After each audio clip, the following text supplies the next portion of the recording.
tampoco fue el músico jazzista que él hubiera querido ser, no le gusta su casa, es un completo infeliz. Aquí quería preguntarte sobre esta circunstancia. ¿Por qué me interesa esto? No es tan para saberlo ni yo para contarlo, pero yo tengo 39 años, la edad de Gregorio Cárdenas cuando le pasa todo esto.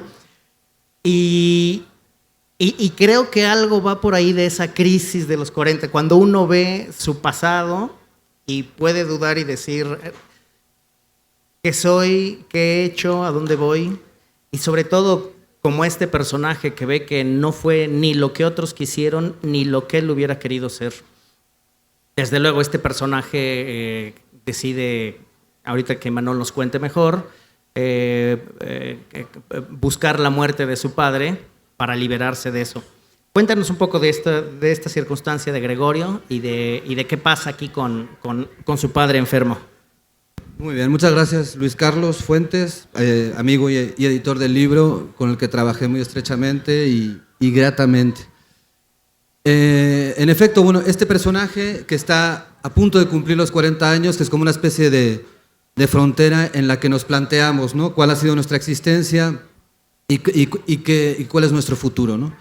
En el caso específico de este personaje, que es el narrador, primera persona, Gregorio Cárdenas, cuyo nombre es un guiño a nuestro más célebre asesino serial, ¿no? Este Goyo Cárdenas de los 40-50, no tiene nada que ver con este personaje, nada más es un guiño, es un juego que hago por las características del personaje de la novela, que tiene un perfil psicótico, por supuesto.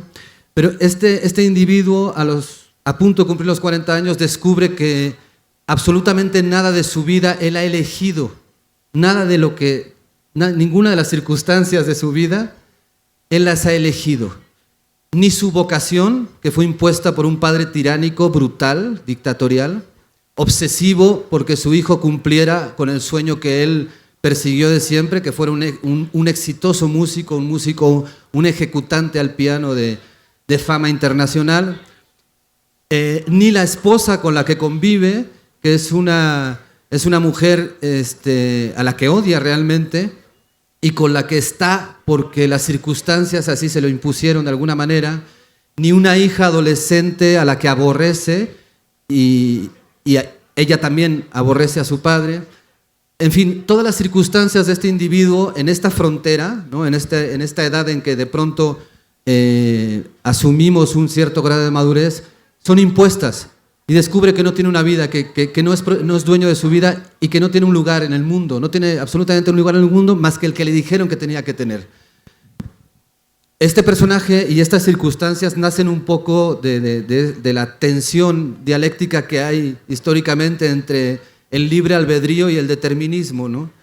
Se supone que somos seres que elegimos y eso nos diferencia de los demás seres en la naturaleza.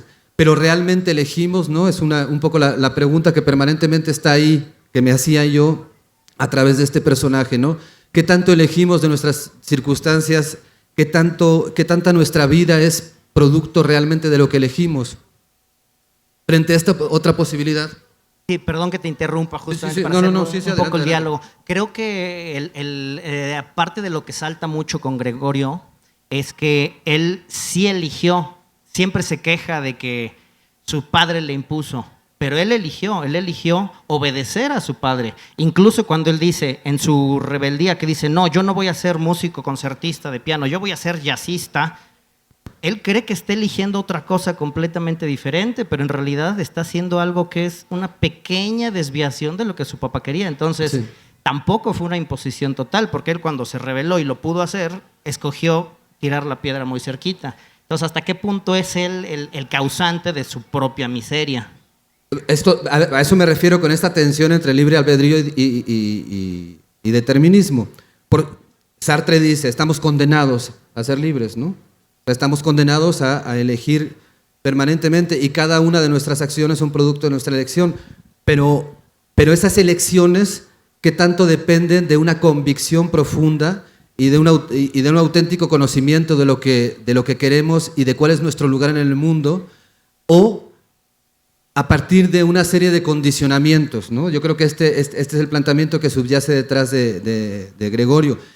Además, Gregorio es un personaje repulsivo en muchos momentos y en muchos momentos creo que enternece, pero es repulsivo por eso, por esta incapacidad de asumir la responsabilidad de sus decisiones y por este permanente estar culpando a su padre, a su esposa, a su hija, ¿no?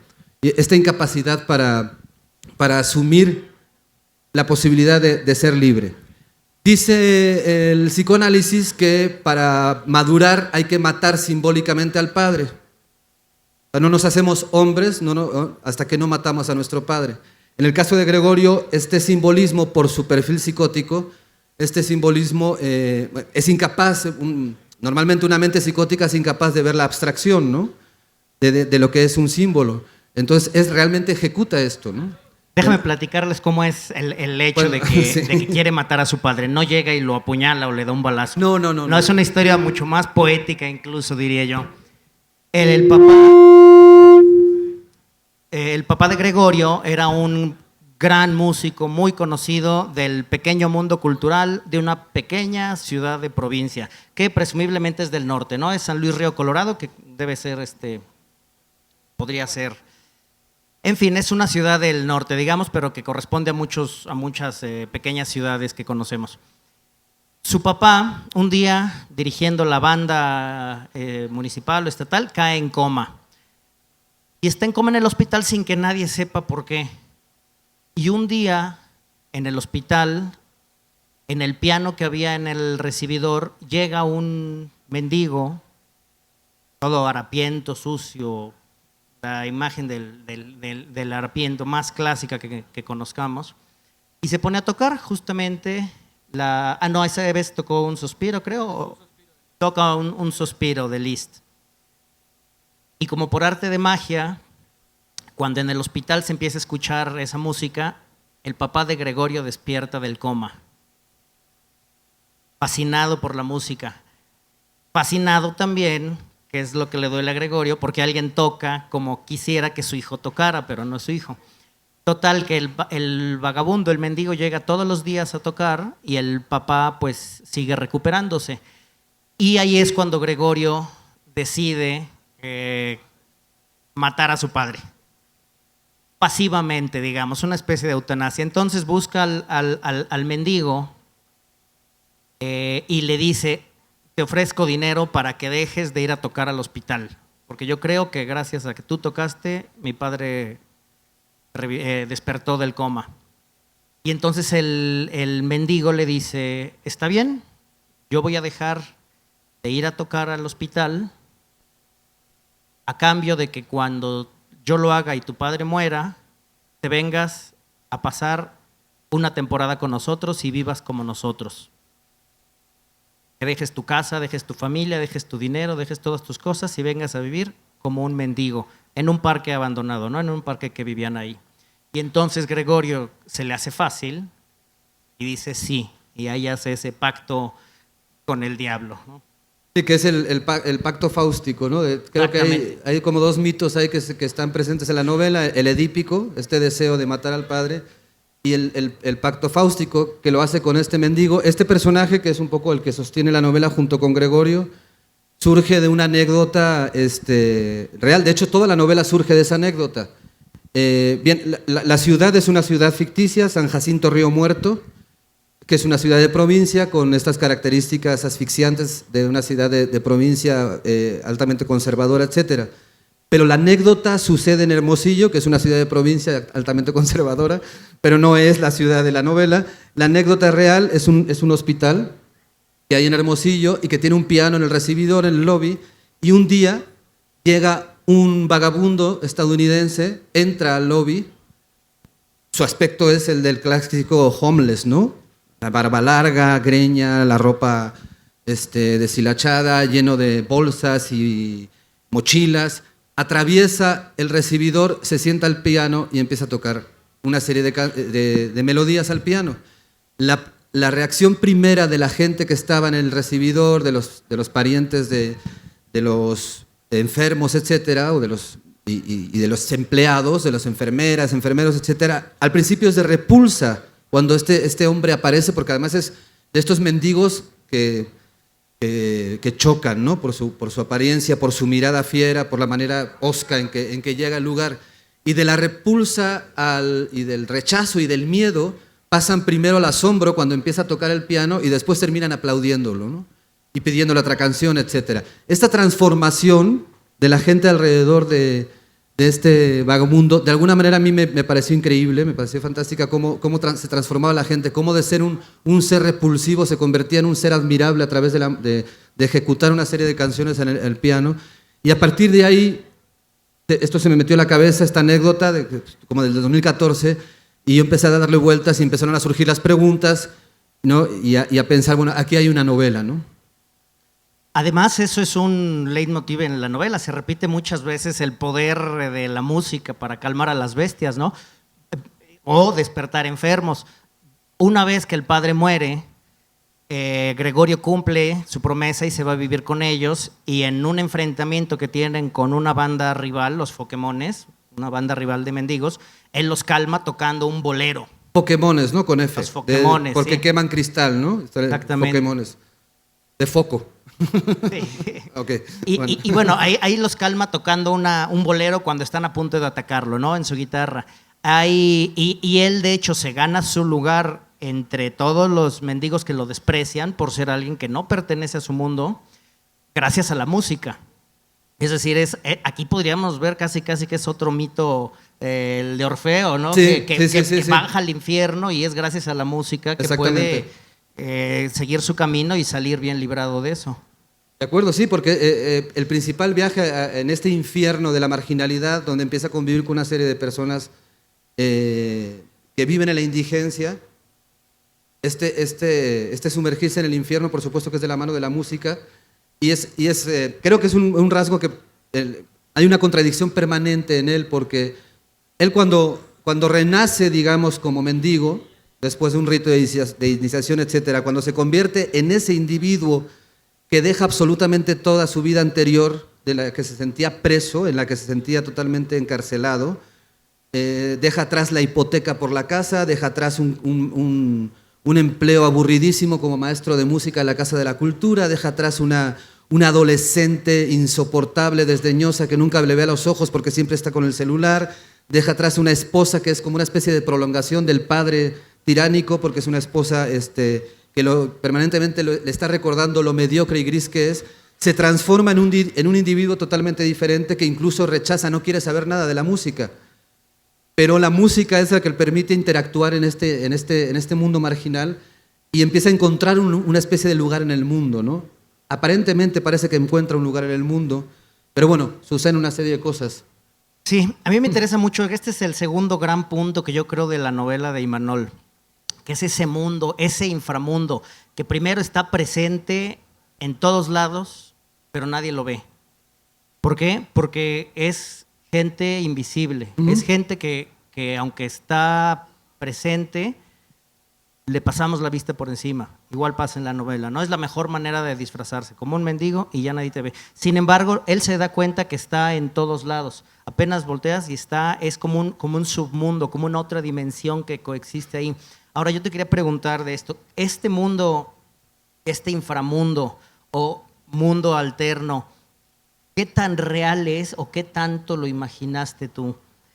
Podría ser muy, muy verosímil, pero podría ser también, por ejemplo, hace rato usaste la palabra apocalíptico, podría ser casi lo que pasaría si de pronto nos quitaran todas las comodidades del mundo moderno, porque la diferencia entre estos personajes caídos y lo que podría ser cualquier persona abandonándolo todo, como es el caso de Gregorio, acaba siendo así. Es decir, sería una especie de señor de las moscas que cuando se ven limitados simplemente por su propia convivencia, acaban siendo unos monstruos, como acaban siendo estos personajes que la verdad es que están lejos de ser esa idealización del buen salvaje, ¿no? O del el pobrecito de sentimientos nobles, el mendigo noble, que los melodramas del cine de oro, por ejemplo, ¿no? Sí. No, nada de eso. Es un mundo de gente real donde hay pasiones, hay leyes, hay crímenes, hay bondad, hay nobleza, hay esfuerzos por sobrevivir, pero es un mundo muy crudo, muy real, donde la vida y la muerte se suceden día con día. Bueno, la construcción de esta marginalidad, por supuesto que es ficticia, no es un libro documental que pretende, informar sobre lo que significa la marginalidad. Por supuesto que no, es ficticia. Y dentro de la ficción tú estás creando un universo en la que las reglas, digamos, responden a la lógica propia de la ficción, ¿no? No al de la realidad. Entonces, digamos que trato de construir este mundo marginal a partir de la regla máxima que puede ser la verosimilitud y no tanto la verdad.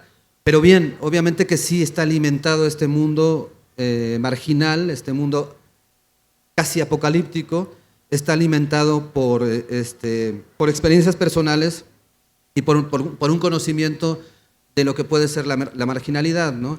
Especialmente por una experiencia de juventud que estuvo muy presente cuando yo escribía la novela y que me permitió no darle esta perspectiva un poco hipócrita de hay pobrecitos los mendigos, pobrecitos los indigentes, ¿no? Porque la indigencia, la indigencia es un tema mucho más complejo y que va más allá de cuestiones de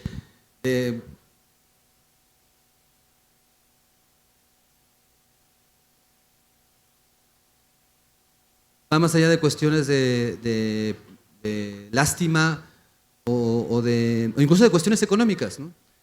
Siendo joven, atravesé Canadá de costa a costa, del Atlántico al Pacífico, con muy poco dinero. Era muy joven, entonces como que todo te vale madres, ¿no? Entonces traía unos poquitos dólares canadienses encima y en esa travesía viví situaciones de calle. Y, o sea, llegué a dormir en la calle, llegué a dormir en albergues estos donde duermen los indigentes, los homeless, ¿no? Y llegué a convivir con ellos, a compartir con ellos un café en un parque, etcétera, ¿no? Entonces, bueno, esta convivencia, digo, no fue muy prolongada, pero estos días en que yo iba viajando, iba conociendo a este mundo marginal, sí me permitió hacerme por lo menos tener un acercamiento diferente al de la lástima, ¿no? Eso por un lado. Y por otro lado, el hecho de, bueno, como periodista, en mi trabajo como reportero, pues alguna vez he tenido oportunidad de entrevistar o cubrir o hacer reportajes en la que están involucrados indigentes o gente sin techo, gente de la calle. Entonces creo que esto es lo que me permite tener el mínimo conocimiento como para construir de manera verosímil este mundo. Pero sí aclararía en esta marginalidad, de hecho los principales personajes no están ahí por circunstancias económicas, sí los hay. Hay personajes que están ahí por circunstancias económicas, pero también hay personajes que están ahí porque eligen salirse del mundo, ¿no? Y habitar un mundo paralelo en el que tal vez puedan encontrar un sentido a la existencia. Y esto era algo que a mí me interesaba mucho explorar, esta posibilidad. La de encontrar un sentido, de darle un sentido a la existencia en un espacio y en un universo tan precarios, donde la supervivencia, donde no hay tiempo porque no hay pasado, que lo olvidan, y no hay futuro porque no piensan en él. Y esto era un poco lo que me interesaba explorar de estas posibilidades que dan un universo como este, ¿no? Así es, y creo que por ahí se acerca al tercer tema importante de esta novela, esta búsqueda de la existencia. El pasarse a este mundo, el salirse del mundo de las hipotecas, de las apariencias, de las imposiciones sociales y económicas, etcétera, no significa que pases a un mundo libre, a un mundo idílico. No, pasas a un mundo de carencias donde también tienes que preocuparte por la casa que tienes, donde también tienes que preocuparte por con quién te relacionas, cómo cohabitas, por cómo consigues tu alimento, por cumplir una cuota económica. Ya no es pagar la hipoteca de 20 años, pero ahora es pagar la cuota que tienes que pagar al líder del grupo. Es decir, tampoco es un apartarse a un paraíso. Sin embargo, está todo el tiempo la búsqueda de esa existencia, ¿no? Hace rato que les platicaba que el mendigo le dijo a Gregorio, está bien, pero si yo te cumplo, deja todo y ven. Es como cuando Jesús le dice a Pedro, deja tus redes y sígueme, deja todo y sígueme, te haré pescador de hombres. En este caso, la filosofía del mendigo es un poco, es mística, pero no es exactamente de religión cristiana, es entre filosófico, de salvación, es un poco extraño. ¿Qué hay con eso? ¿Cómo está el lado místico de esta mónada perfecta? La mónada perfecta. Bueno, yo estaba buscando un líder mesiánico en este mendigo que es mesiánico, es un iluminado, y de hecho, él se asume como la mónada perfecta. ¿Por qué la mónada perfecta? Leyendo algo de filosofía, me encuentro con esta teoría, la teoría de las mónadas de Leibniz, y encajaba perfectamente en lo que buscaba, en un líder mesiánico espiritual que no fuera el clásico líder cristiano. ¿Por qué? Porque la mónada perfecta es Dios, ¿no? Tiene las cualidades de Dios. Todo está en el contenido, nos dice Leibniz, ¿no? Leibniz. Todo está contenido en él. Entonces, la teoría de las mónadas, pues, abole totalmente el libre albedrío, ¿no? Y me interesaba esta posibilidad, ¿no? Entonces, la mónada perfecta, este mendigo mesiánico líder, que además es un extraordinario pianista, es quien, porque hay muchos tipos de marginalidad. Muchos tienen que ver con el intenso uso de ciertas drogas, otros tienen que ver con la locura o la cordura, depende de la perspectiva que lo veamos, ¿no? Porque para ellos puede ser una locura vivir como vivimos, ¿no? Entonces, individuos que se quiebran, o que pensamos que se quiebran, entonces hay muchos aspectos. Y obviamente conviven de maneras muy diferentes, pero para poder agruparlos a todos en esta comuna, que está inspirada, por supuesto, en las antiguas comunas cristianas de hace 2000 años, ¿no?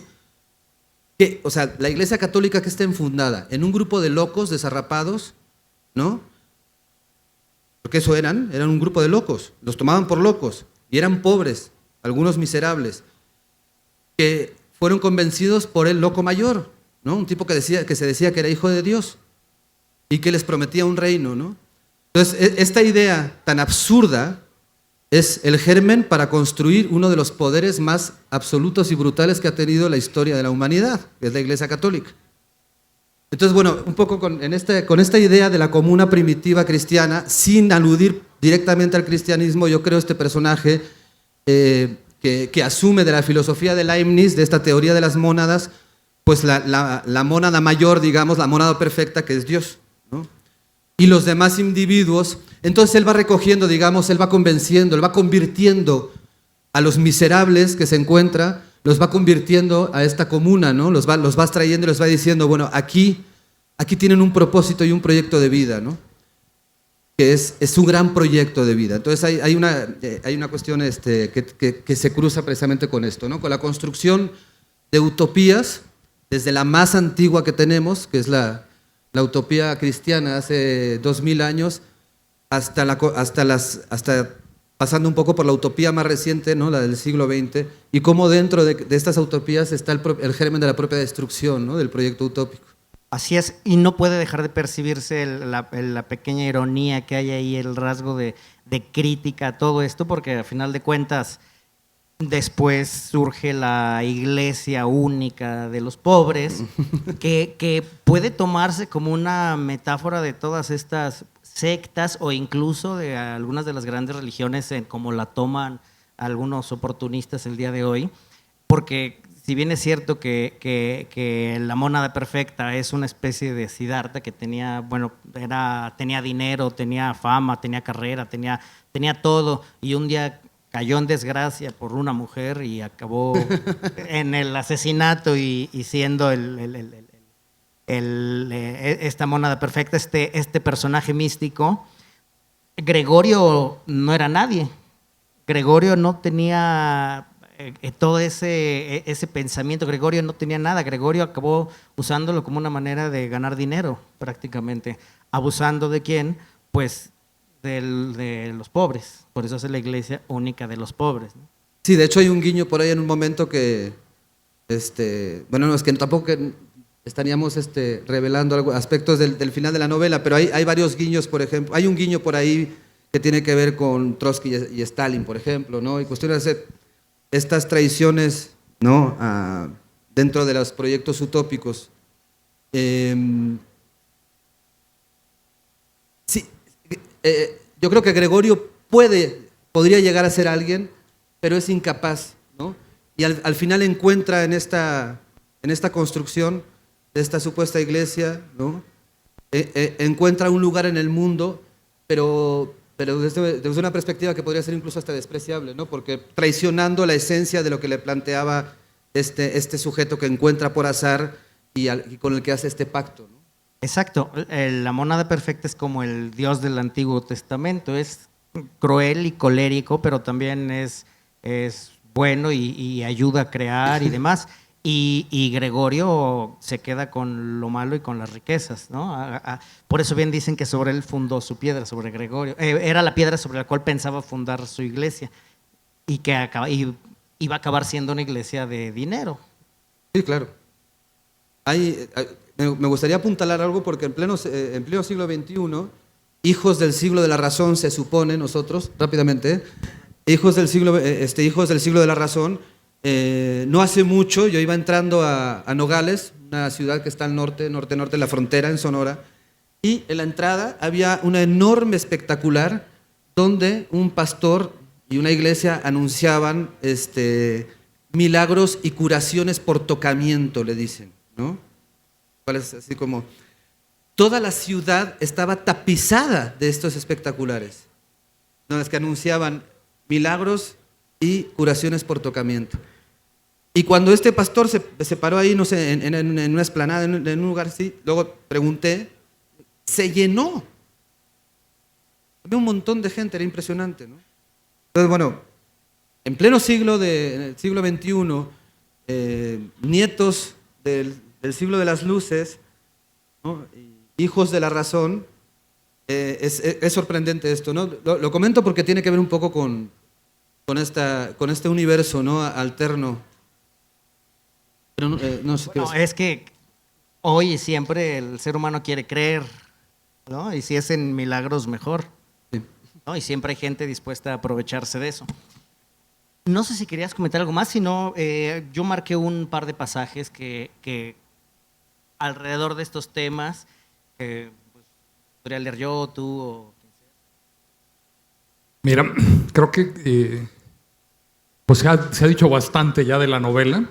No me gustaría develar más de sus misterios, más bien me gustaría hablar de cómo la leí yo, porque es una novela que marca. Yo, como parte de esta presentación, les puedo decir que es un libro que, si se atreven a leerlo, se va a quedar con ustedes un buen rato. No es una novela complaciente, yo usaría esa palabra. Es más, es una novela, creo que su misión, no sé si Imanol va a decir que está de acuerdo conmigo, no, pero es una piedra que rompe el espejo de las creencias. Los niños desnudos, para mí, ya lo dijo Carlos, sí hay una alusión a una pieza de Eric Satie, las gimnopedias, que se pueden traducir de esa manera, pero en realidad yo, al terminar la novela, dije, no, los niños desnudos somos nosotros y estamos desnudos de nuestras creencias. Este personaje que deja todo y se convierte en un indigente, sigue a un líder, efectivamente, porque necesita creer, es una persona preparada, como ya dijeron, viene de un contexto privilegiado y sigue a otra persona que de alguna manera se parece a él en ese sentido. Es un privilegiado que cayó en desgracia, pero sigue creyendo y sigue haciendo a los otros creer. Y la novela de alguna manera se cierra cuando el protagonista deja de creer, ¿no? Y creo que los argumentos que el viaje es tremendo, ¿no? Porque no quiero contarles nada de todo lo que tiene que hacer Gregorio, pero vivir en la calle y seguir a un líder que organiza indigentes, ya se podrán imaginar las aventuras que organizan y las tragedias en las que terminan.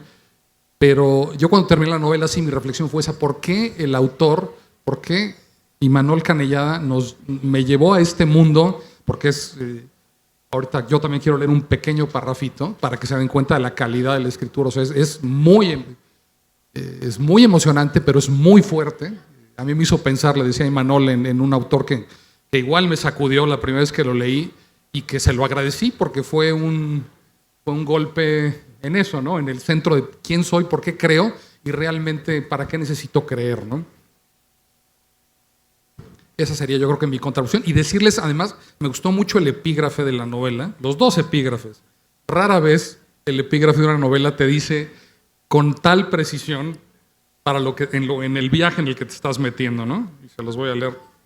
Es de Cioran, dice: cada vez que veo un mendigo borracho, sucio, alucinado, apestoso, tumbado con su botella en la acera, pienso en el hombre del mañana, ensayando su final y lográndolo perfectamente.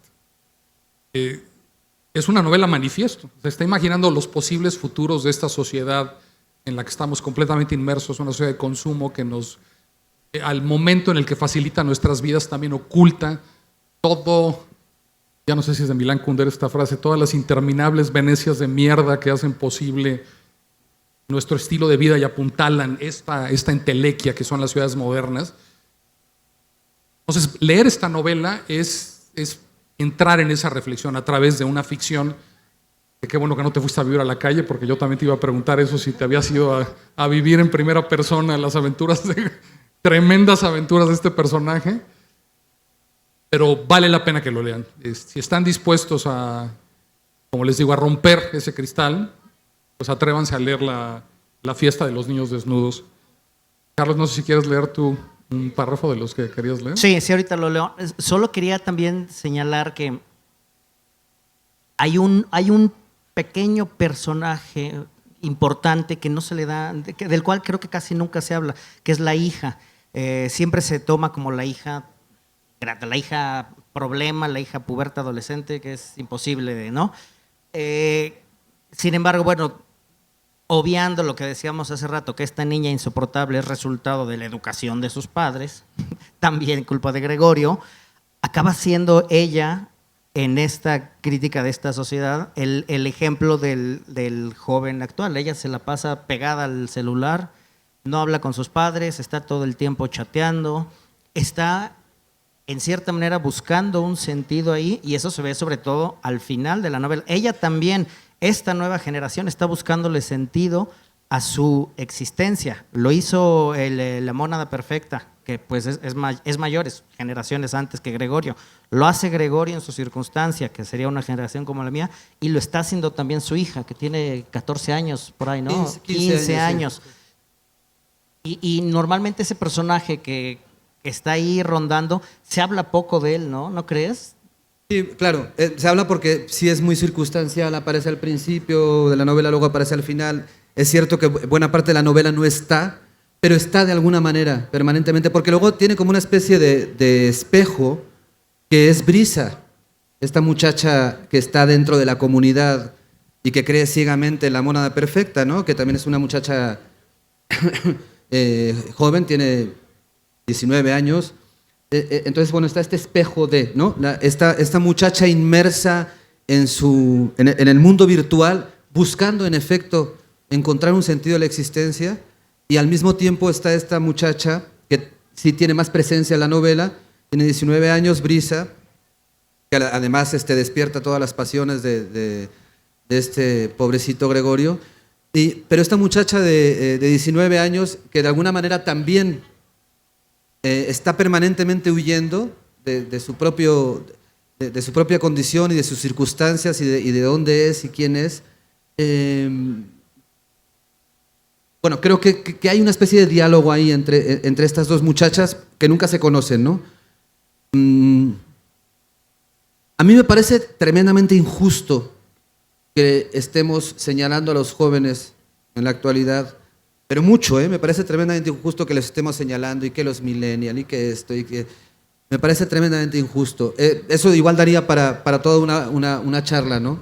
Sí está ahí presente, de hecho también está presente la cuestión de las redes sociales en un momento de la novela, ¿no?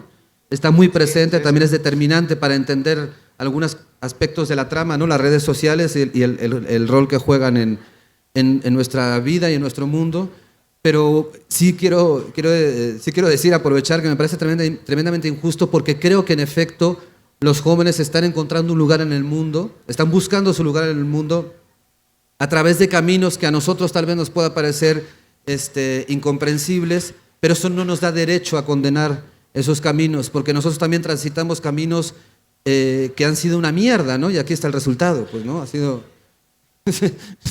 Entonces, digo, ellos todavía no tienen ninguna responsabilidad sobre este presente, nosotros somos plenamente responsables de este presente que estamos viviendo, que es una porquería, ¿no? Entonces, bueno, no nos lavemos las manos, asumamos nuestras responsabilidades y no estemos diciendo que los millennials y que los jóvenes son el gran mal del mundo, porque no, ¿no? Pero bueno, coincido totalmente. Además, eso se dice cada generación. Eso se dice cada generación. Exactamente, sí, no es nada nuevo, exactamente. Sí. Bueno, yo quería leer este fragmento porque a mí me gusta, a mí me llega, porque es de lo que les hablaba, del agobio de la vida contemporánea, de la edad donde hay tantas responsabilidades, parece que se ha cosechado tan poco y que se está buscando esa identidad, ¿no? Igual y tú piensas en algún pasaje que... No, ¿a ti? No, sí, pero...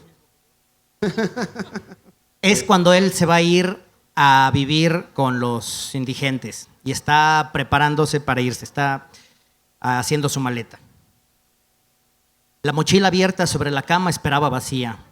Metí unos calzones y los saqué. Metí unas playeras, alguna camisa, un par de pantalones. Pero al cabo de unos segundos regresé todo a la cama deshecha, con la huella del cuerpo obeso de mi mujer. Ellas no estaban en casa. La nena en la escuela. Mi esposa la había llevado. Después ocuparía toda la mañana en mandados. Ir al supermercado y al banco, pagar la luz, el agua, el gas, cable, internet. Con un placer inefable, desde el sillón de la sala las había escuchado cuchichear indignadas mientras desayunaban. ¿Qué clase de monstruo habían despertado en ese hombre hasta entonces dócil, fondón, sumiso? O tal vez solamente atinaban a balbucear su irritación para ocultar el miedo, el terror, la repugnancia que les provocaba. Tenía tiempo de sobra para despedirme de esas paredes que habían sido mi hogar durante los últimos 10 años. Nos mudamos cuando la nena tenía 5. Me restaban 240 meses de módicas cuotas para terminar de pagarla. 960 semanas. Unos 7,200 días. Cuando fuera un viejo de 60 años, mi casa sería por fin mi casa. Una tumba de 50 metros cuadrados con goteras, pisos irregulares y acabados pinches, tan desgastados como sus habitantes.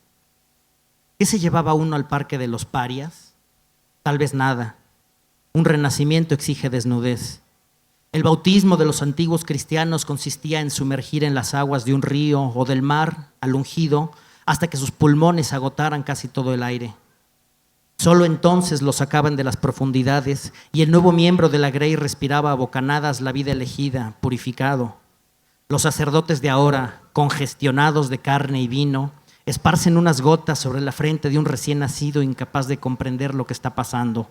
Pronuncian las palabras mágicas, cobran por el servicio sacramental y se largan a algún retiro espiritual a que un niño les toque el pito. Si todo había perdido su significado, bien valía la pena seguir al pianista con lo puesto. Regresé la ropa esparcida sobre la cama a sus cajones y guardé la mochila. Observé mi reflejo en la luna que colgaba a un lado del closet. Ese era yo. Era todo lo que tenía. ¿Qué tal, ¿Qué tal?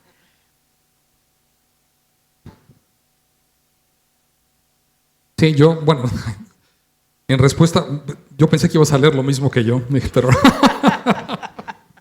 No, a mí el fragmento que les quería... Me interesó mucho cómo el personaje de la mónada explicita su proyecto, ¿no? Y de alguna manera es un líder religioso que tiene un plan bastante concreto, que se parece al de un sujeto que hace 2000 años había prometido algo parecido, que es lo que les voy a leer, ¿no? Es difícil explicarlo con palabras, tienes que sentirlo. Creemos que el mundo solo puede ser como lo conocemos. Aceptamos que hay víctimas, como nosotros, y cabrones victimarios. Pero este mundo se va a acabar mucho antes de lo que crees. Está cerca el fin. Entonces llegará nuestro tiempo, el de los desheredados, y en nuestras manos estará construir un mundo nuevo en donde no habrá ni egoísmo, ni vanidad, ni codicia, ni poder. Desaparecerá el yo y surgirá en su lugar el nosotros. ¿Me entiendes? Cada vez hay más miserables en el mundo. Es cuestión de que conozcan la obra, no de ese otro, sino de Dionisio, que es el personaje de Imanol, ¿no? O sea, yo lo que veo, como les decía, es un alegato profundo y sesudo en contra de la creencia religiosa, ¿no? Yo ya era ateo antes de leer este libro, pero los que quieran buscar argumentos para sustentar su falta de creencia, pues aquí los van a encontrar bien y además dramatizados como debe ser una novela. Leemos novelas para ponernos en los zapatos de personajes como estos. Y Paco levanta la mano y dice que quiere intervenir y por supuesto... Por lo que valga. Soy un lector infatigable de novela policíaca. Infatigable. Llevo 40 años leyendo novelas policíacas. Dirigí la colección más grande de novela policíaca que se haya publicado en España. Leí y sigo leyendo. Y de lo que se está produciendo en México, lo más interesante, las novelas de Imanol Callada y de Beff. Háganme caso. Gracias. Wow. Y qué bueno que intervino Paco, porque de repente creo que estamos sonando muy serios y ominosos. Y no, ya me puedo ir. Creo que tampoco es el comprar caso. El libro no me vale madres. Ya, después de lo que dijo Paco, yo ya. Nos quedan 15 minutos. Veo que levantan manos. Perdón, rápidamente, quería hacer una aclaración. No es un abono permanente al ateísmo. Yo soy ateo, pero no es al ateísmo, porque sí puedo entender una creencia espiritual. Es más bien a las estructuras humanas que se construyen en torno a cualquier tipo de creencia espiritual, ¿no? Ese es un cuestionamiento abierto que está en la novela de manera permanente, ¿no? Nomás igual hacer ese pequeño matiz, aunque sí me asumo como ateo, ¿no? Totalmente. Pero tal vez en la novela no es tanto un cuestionamiento a la espiritualidad en sí, sino a las estructuras humanas que se construyen en torno a esta búsqueda espiritual que muchísimos seres humanos emprenden, ¿no?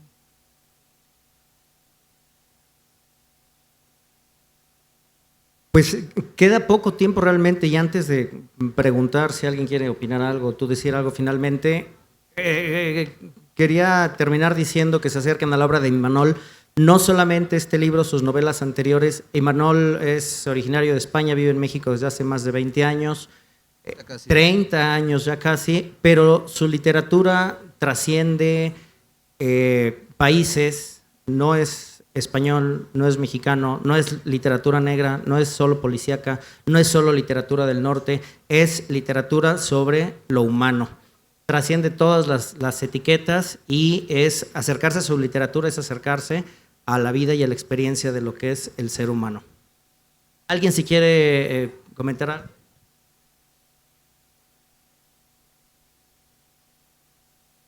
Quisiera preguntar sobre la portada. ¿A quién se le ocurrió hacer esa portada y cómo fue la selección del motivo que está ahí? Bueno, la hicimos con el equipo de Tusquets en Editorial Planeta. La portada alude sin duda al piano, que es, como hablamos hace rato, es un tema recurrente en toda la novela, tanto por los dos protagonistas como por el padre de Gregorio. Y bueno, pues está el elemento de la sangre por todos los crímenes que se dan, no generados precisamente por la música, pero que sí están presentes todo el tiempo. Entonces, es una portada bastante simbólica, digamos que no es en ningún momento que es sangre en un piano, al menos no de manera literal.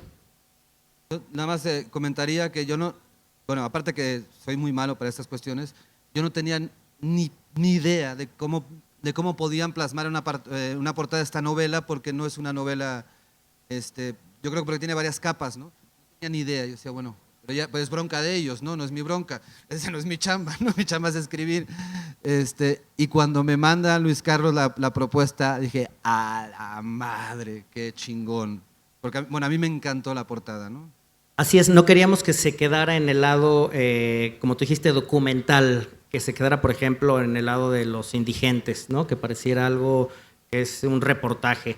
Tampoco que fuera algo que no, muy abstracto, que no hablara sobre el tema, ¿no? No sé, alguna composición. Creo que esto tiene los elementos, sugiere un cierto ambiente, un cierto tono, le da, se percibe como ficción, pero con una gran carga de realismo.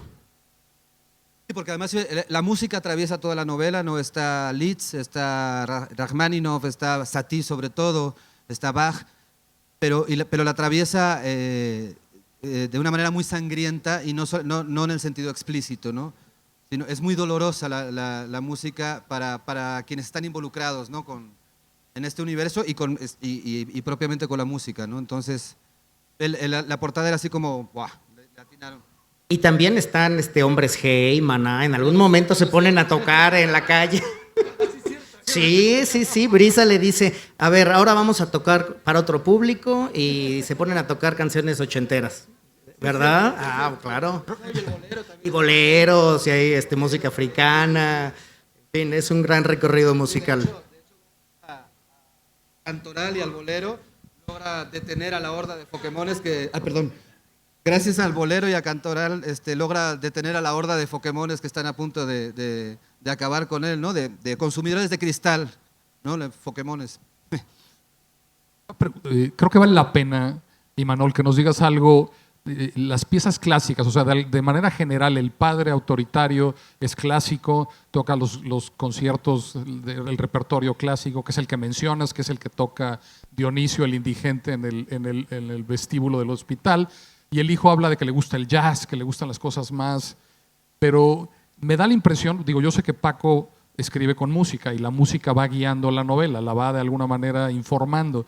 ¿Tú sabías que esa era la música del padre y la música, o la fuiste encontrando, o escuchabas música conforme escribías? De todo. Satie tenía clarísimo, porque es un compositor que me gusta muchísimo, y las gimnopédies son conmovedoras. La gimnopédie te lleva al centro de la absoluta soledad en el mundo, ¿no? Las tres, sobre todo la uno, que está muy presente en la novela, ¿no? Las otras sí tenían un poco, sí salían un poco a partir de las circunstancias de la novela. En el caso de Bach, por ejemplo, ¿no? Bach sí es un poco más circunstancial, me sale al paso en la novela. Liszt no, Liszt también lo tenía muy presente. Y bueno, el rock ochentero en español a mí me gusta mucho, yo lo siento. Hombres G no precisamente, pero sí me gusta mucho, ¿no? Entonces ahí también aparece por ahí, pero es un poco la combinación de ambas cuestiones. Desde el principio yo sabía que la música tenía, porque la anécdota que da pie a la novela es tremendamente musical, entonces yo sabía que tenía que estar la música presente, mis gustos combinados con los grandes del piano fueron construyendo esta ruta musical. De hecho, al final hay un guiño, ¿no? Cuando en un momento de la novela, no al final, ¿no es cierto? En un momento de la novela está por el pasillo de la casa de los padres, ¿no? Y están todos los retratos de los grandes compositores de la música clásica, ¿no? Y él agarra los retratos y empieza a aventarlos. Por supuesto que hay una anécdota del padre de Beethoven con Beethoven que también tiene que ver con la novela, ¿no? El padre de Beethoven, según un biógrafo de Beethoven, lo levantaba a cualquier hora, teniendo 8 o 9 años, lo levantaba a cualquier hora, podría ser las 3, 4 de la mañana, iba y lo levantaba para presumir cómo tocaba a su hijo delante de sus amigos, ¿no? Entonces, esta anécdota también es un poco, de alguna manera, ayuda a construir a esta relación entre el padre y el protagonista, ¿no? Gregorio. No sé si hay Creo que iban a preguntar algo más acá y pues creo que sería lo último ya para... Bueno, buenas tardes a todos, buenas tardes. Yo me entero de tu obra el día de ayer en el periódico La Jornada, publicaron una entrevista, en el radio también estabas promocionando, y me llama la atención tu primera tesis o uno de los puntos que planteas, la familia, cómo puede marcar al individuo, al ser humano. Y, o sea, ese marcar ese trauma, eso complejo en forma de resentimiento, que creo que se presenta con Gregorio hacia su padre. Y otra cuestión interesante es, o sea, escribir para los marginados. o sea, los estadounidenses les llaman the outsiders, ¿no? Llaman los outsiders. O sea, dice San Agustín que para entender, para creer hay que comprender. Entonces yo tuve que comprenderme, conocerme a mí mismo y admitirme como un outsider, como un marginado, ya sea alcohólico, drogadicto, obseso, o sea, cualquier tipo de ese tipo de estigma, porque es un estigma. Entonces creo que es interesante que los creadores, los artistas, escriban para ese tipo de individuos. O sea, me recuerda mucho lo que hace Chuck Palahniuk en el Club de la Lucha. Creo que también rescata algo de eso, así es que es lo que quería compartir. Gracias. Sí, Palahniuk a mí me gusta mucho como autor. Y uno finalmente está dialogando con muchos autores cuando está escribiendo, ¿no? No se trata de plagio ni nada de eso, ¿no? Pero se trata de un diálogo, ¿no? Como cuando uno está escribiendo, está dialogando con los otros autores, ¿no? Y en cuanto a la marginación, hay por lo menos 2 lectores que me han dicho esto, que me conmueve, y de alguna manera yo creo que la literatura no tiene más utilidad que estar en el mundo. No es para transformarlo ni nada, pero sí tiene de alguna manera un compromiso, ¿no? con ese mismo mundo. Y hay 2 lectores, hasta ahorita por lo menos, que me han comentado esto, y muy diversos, o sea, de procedencias muy diversas y de lugares de la República muy diversos, que me dicen, a partir de leer tu novela, uno me escribe de aquí, de la Ciudad de México, de Tacubaya, y me dice, a partir de leer tu novela, justo enfrente de mi casa hay como una especie de lote baldío donde llegan indigentes, y a partir de leer tu novela he empezado a observarlos y he empezado a analizar, es decir, he empezado a verlos como seres humanos, ¿no? Hasta ese momento eran sombras, ¿no? Seres invisibles, y bueno, me conmovió mucho. No es el objetivo de la novela, no es la novela no pretendo, no sé, de hecho no sé qué pretendo con la novela, uno escribe y punto, ¿no? Pero bueno, sí me conmovió este comentario, y también que coincide con otro comentario de una lectora que me dice, he empezado a seguir indigentes por la calle, ¿no? Y a observarlos a partir de la novela, ¿no? Por esta posibilidad al visibilizar individuos que son invisibles, se abre el espectro, ¿no? de lo que somos como seres humanos, ¿no? Pues qué mejor que eso haga la literatura, ver el mundo de otra manera diferente después de leer un libro, que lo invisible se vuelva visible. Bien, pues creo que ya es tiempo. Aquí está la novela, acá la tienen en la mesa, y por hoy a un precio especialísimo, ¿verdad? 185. Uy, está súper barata. Aprovechen. De hecho, o sea, yo creo que no me van a dar regalías, ¿no? Sacrificaron las regalías. Exactamente. No hay bronca ustedes. No, pero sí está muy barata, ¿no? Creo, no sé. Bueno, sí, pues cómprenla. Gracias a todos, gracias. Muchas gracias. Gracias a ustedes, y no se levanten, porque viene ahora ya la siguiente presentación. Están ahorita buscando a Emiliano Monge y a Fernanda Melchor, que van a estar aquí presentando 2 novelas en una presentación cruzada. Entonces, Imanol va a estar, pueden escuchar la charla y comprarla, y con toda tranquilidad que se la sirve Imanol, que no va a ir a ningún lado, va a estar aquí un rato más. Sí, y cómprenla, porque si no voy a terminar también en la calle, ¿no? No, nada más agradecer siempre, eternamente, a la brigada, al extraordinario equipo que también son un poco locos, ¿no? Que también están al margen y que arman estas ferias en tantas partes, acercando la literatura a la gente. Me parece una labor extraordinaria, y agradecerles siempre por permitirme ser parte de alguna manera de este maravilloso proyecto. Gracias de veras a la brigada. Y a ustedes, por supuesto. Ya, no te me vayas, perdón, yo te tenía una pregunta, es que me mandaron para el otro lado. ¿Qué escribes después de un libro así? ¿O cómo te quedas? Porque el madrazo debe de haber sido brutal, ¿no? Sí, buena pregunta. ¿Y estás en ceros? Ahora sí, ahora estoy un poco sin nada entre manos.